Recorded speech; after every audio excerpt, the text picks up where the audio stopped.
బుజ్జమ్మ వంటింటికి స్వాగతం. ఈరోజు మనం పచ్చి మామిడికాయ పచ్చడి ఎలా చేయాలో తెలుసుకుందాం.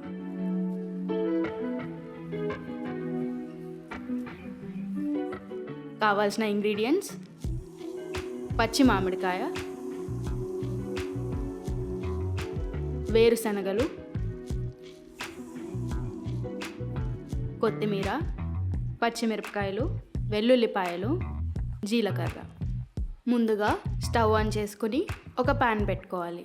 అందులో కొంచెం నూనె వేసుకుని జీలకర్ర, వెల్లుల్లిపాయలు, పచ్చిమిరపకాయలు, వేరుశనగలు వేసుకుని కలుపుకోవాలి.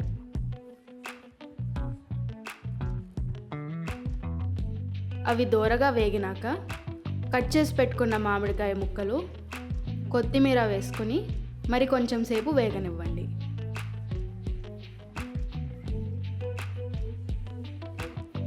ఇప్పుడు ఇదంతా మిక్సర్ జార్లో వేసుకుని